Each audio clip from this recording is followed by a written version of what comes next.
Bonjour et bienvenue dans cette nouvelle vidéo. Je suis Alessandra, je suis la CEO de Bloomco. Bloomco, c'est une communauté de plus de 900 consultants indépendants de haut niveau, des consultants qu'on accompagne et qu'on met en relation avec nos clients pour trouver des missions, que ce soit des clients grands comptes comme L'Oréal, Pernod Ricard, Ipsen ou bien des startups et des PME. Depuis 3 ans, on a accompagné plus de 2500 consultants du moment où ils se lancent en indépendant jusqu'au moment où ils démarrent une mission avec un client.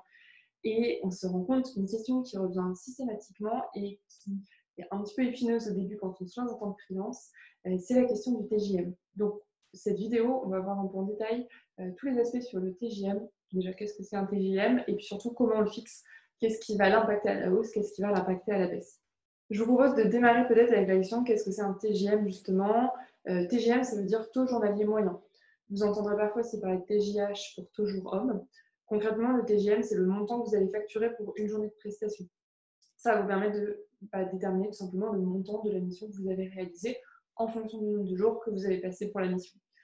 On parle toujours de TJM hors taxe, sauf mention contraire, mais c'est l'usage de parler d'un TJM hors taxe. Donc, c'est votre TJM qui va vous permettre de déterminer la facturation pour l'émission. Dans le conseil, vous avez deux façons de facturer. Soit vous facturez au nombre de jours, c'est-à-dire le nombre de jours que vous avez passé sur la mission, fois votre TJM. Par exemple, si vous avez passé 90 jours sur une mission, fois un TJM de 1000 euros, ça vous fait une facturation à 90 000 euros. Ça peut être le type de fonctionnement qu'on utilise quand on a des missions pour lesquelles on ne sait pas exactement combien de jours on va passer, comme par exemple un projet de transformation. Et deuxième façon de facturer, c'est de facturer au forfait. Là, c'est plutôt pour des prestations pour lesquelles on a déjà une idée assez ferme du temps qu'on va passer à réaliser la prestation. Si vous avez l'habitude de réaliser ce type de prestation, par exemple, et que vous savez que ça vous prend 6 jours, vous savez combien vous facturez. Mais là encore, même si c'est au forfait que donc on facture le livrable, vous avez besoin pour déterminer le montant de chaque livrable, de chaque prestation, vous avez besoin de connaître le temps que vous allez passer sur chaque prestation et donc le TJM associé. Donc dans tous les cas, quelle que soit la façon dont vous travaillez, dont vous facturez, vous avez besoin de connaître le TJM. Après, la différence, ce sera que ce sera plus ou moins transparent auprès du client. Alors, comment on détermine son TJM? La première méthode, c'est de se confronter au marché. La deuxième méthode, c'est de le déterminer en fonction de ses objectifs. Bon, en réalité, ce sont deux approches qu'il faut coupler pour s'assurer que son objectif est bien conforme avec le prix du marché. Alors, le prix du marché, concrètement, c'est échanger avec d'autres freelances, échanger avec des communautés d'indépendants qui ont l'habitude de travailler avec des freelances de votre niveau et de votre expertise pour se renseigner sur quels sont les prix du marché. C'est se renseigner aussi sur le budget du client, tout simplement. Savoir est-ce que votre profil est rare, est-ce que votre profil est extrêmement demandé ou pas sur le marché. Tout ça, ça va vous permettre d'avoir une première vision. Bien sûr, c'est nécessaire, mais c'est indispensable de compléter avec une vision de quels sont vos objectifs en termes de temps de travail, en termes de rémunération souhaitée. Et en fait, en confrontant vraiment ces deux approches, vous allez pouvoir trouver et fixer votre TJM. Si on commence par s'intéresser aux facteurs qui vont impacter à la hausse ou à la baisse votre TJM, donc pour vous positionner par rapport au marché, plusieurs facteurs. Donc déjà, évidemment, votre niveau de seniorité. De manière générale, quelqu'un qui a 15 ans d'expérience dans la même expertise que quelqu'un qui en a 5 va facturer un TJM plus élevé. On verra que ce n'est pas systématiquement le cas. Deuxième point, la spécialisation. Plus vous allez être spécialisé dans votre secteur, plus vous allez être expert, plus vous allez pouvoir facturer un TJM élevé. Assez lié à la spécialisation, c'est la rareté des compétences.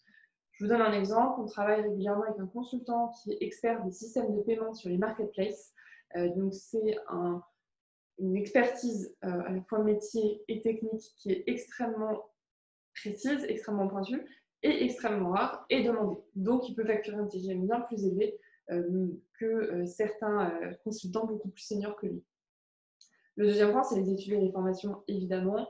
Et enfin, c'est les logos. Alors, qu'est-ce que j'appelle logo? Logo, ça va être par exemple les cabinets de conseil par lesquels vous êtes passé.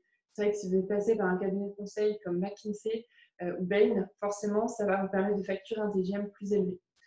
Et c'est aussi les logos, c'est-à-dire les entreprises dans lesquelles vous êtes passé. Si vous avez travaillé chez L'Oréal, si vous avez travaillé dans des grands groupes internationaux, ça, ce sont des éléments qui vont faire augmenter votre TGM à la hausse par rapport à des personnes qui sont passées dans des entreprises peut-être un petit peu moins prestigieuses. Tout ça, en fait, c'est des éléments de réassurance pour le client. Ça ne juge pas du tout évidemment de votre valeur et de la valeur de votre travail. C'est uniquement des éléments de réassurance pour le client qui va se dire il a fait telle école, je sais que c'est une bonne école. Il a fait telle entreprise, je sais que c'est une entreprise exigeante en termes de formation, en termes de compétences. Donc ça me rassure, je me dis qu'il sera bon pour ma mission. D'autres éléments qui vont impacter cette fois le TGM à la baisse. Déjà la zone géographique, ça il faut le savoir, si vous faites des missions en région parisienne par rapport à des missions en région, vous allez facturer moins en région qu'en région parisienne. Deuxième point, c'est le profil généraliste. J'entends très souvent des consultants qui se lancent en indépendant et qui disent moi, je suis un couteau suisse, je peux faire toutes les missions, j'ai déjà fait de la finance, de la compta, de la RH et de la transformation organisationnelle, je peux intervenir sur ces 4 domaines-là, je ne me ferme pas de porte. Ça, c'est à bannir absolument. C'est en lien avec ce dont je parlais juste avant, de la rareté des compétences et de la spécialisation. Évidemment, vous devez vous spécialiser quand vous êtes freelance. Vous trouverez beaucoup plus facilement des missions en étant spécialiste, évidemment, dans un secteur dans lequel il y a de la demande, qu'en gardant un profil généraliste et en étant ouvert en fait, à toutes les opportunités. Je comprends le fait qu'on ne veuille pas se fermer de porte, mais croyez-moi, c'est une mauvaise stratégie. Et j'en parle dans pas mal de vidéos, donc je vous mettrai les liens en description. Et enfin, troisième point, la crise économique. Pour ceux qui se sont lancés en freelance cette année, vous l'avez peut-être vu, mais sachez que les budgets évidemment des clients sont resserrés. De manière générale, les clients savent que les consultants ont un peu plus de difficultés à trouver des missions en pleine crise économique, donc ils tirent aussi les TGM vers le bas. Alors, deuxième approche, c'est de déterminer votre TGM en fonction de vos objectifs. Donc, comme je vous le disais, évidemment, ce sont deux approches qu'il faut coupler et pas opposer. Vous devez le faire de préférence avant de devenir indépendant. C'est ça qui va vous permettre de valider la pertinence de votre idée, de vérifier que vous avez vraiment envie de vous lancer dans telle et telle condition et de valider le fait que ça peut être rentable ou non de vous lancer en freelance pour vous. Concrètement, on l'oublie un peu, mais quand on se lance en freelance, c'est comme si on lançait une entreprise et donc vous devez absolument faire un business plan. Vous allez vous poser les questions suivantes. Combien de jours par an je veux travailler? Quelle est la rémunération que je vise? Est-ce que je préfère faire des missions courtes, donc plusieurs missions, ou des missions longues qui vont me permettre d'avoir de la visibilité? Pour ça, on vous a préparé un Excel qui va vous permettre de faire des simulations. Je vous le mets en barre de description et je vous montre ici. Donc concrètement, qu'est-ce que vous allez faire avec cet Excel? Le point essentiel à avoir en tête, en fait, c'est que votre TGM, ce n'est pas votre rémunération. Vous allez devoir évidemment retirer un certain nombre de charges avant de pouvoir estimer quelle est votre rémunération. À ce propos d'ailleurs, en fonction des statuts, vous avez toujours des charges et des systèmes d'imposition différents. Je ne vais pas y revenir là-dessus, j'ai fait une vidéo spéciale avec un expert comptable sur le sujet, je vous la mets en barre de description également. Dans l'Excel, on a pris une hypothèse de 42% de charges patronales, c'est le montant maximal de charges patronales, mais encore une fois, c'est une hypothèse, et c'est dans l'hypothèse où vous versez un salaire et pas des dividendes. Donc l'idée avec ce BP, c'est de déterminer combien de jours vous allez devoir travailler par an et donc quel est le TJM que vous allez devoir facturer pour obtenir votre rémunération cible. On fait une petite simulation. Admettons que ma rémunération cible, c'est 80 000 € et donc cette année, que ma rémunération cible l'année prochaine, c'est 100 000 € et ma rémunération cible l'année suivante, 120 000. Je suis ambitieuse. Frais de fonctionnement, on pourra prendre 10% pour les frais de fonctionnement et donc charge patronale, 42%, c'est ce que je vous disais. Concrètement, alors tout dépend aussi de l'état de votre réseau et si vous partez ou non de votre entreprise actuelle en ayant déjà des opportunités de mission. Mais disons que c'est un bon objectif de se fixer entre 100 et 120 jours de travail par an. Pour rappel, quand on est convention Syntec par exemple, on travaille 218 jours par an en salarié. Donc admettons, on va essayer, allez, on va être ambitieux à nouveau, 150 jours. 150 jours, vous allez avoir un calcul qui va vous dire quel est le TGM que vous devez proposer à vos clients par rapport au nombre de jours que vous souhaitez travailler par an. Et ça va vous permettre de confronter au marché et de savoir si du coup, il va falloir que vous travailliez plus de jours, un TGM plus élevé, si votre idée est réalisable ou si elle ne l'est pas du tout et si c'est complètement utopique de vouloir vous lancer en freelance. Enfin, 3 erreurs très fréquentes que je vois et dont je voulais vous parler aujourd'hui pour terminer cette vidéo.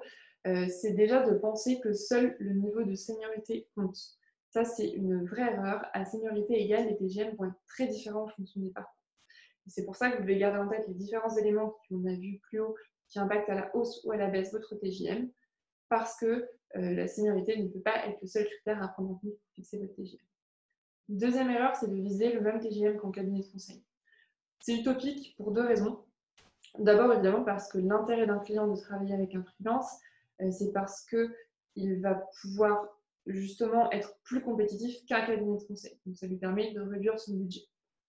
Et ensuite, si un cabinet de conseil peut se permettre de facturer un profil comme le vôtre 1 500 €, c'est parce qu'il a un nom, une marque, une réputation. Et vous ne pouvez pas revendiquer de la même façon ce nom, cette marque, cette réputation, même si vous êtes un ancien du cabinet. Enfin, la troisième erreur, très fréquente également, surtout en période de crise en ce moment, c'est de se brader.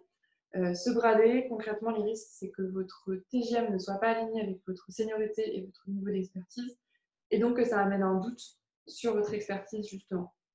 Après, c'est un choix à faire de votre part, évidemment, et encore une fois, à voir en fonction du BP. Mais rappelez-vous que quand on accepte de baisser un TGM pour obtenir plus facilement une mission chez un client, le risque, en fait, c'est qu'on ait du mal à remonter ce TGM par la suite. Voilà, c'était tout pour cette vidéo. Je vous prépare aussi une autre vidéo avec des exemples de profils et de parcours et les TGM associés pour des missions. Donc, ce sera évidemment tiré de vraies missions qu'on fait chez Bloomco, anonymisées, et ça vous permettra de vous situer un peu mieux.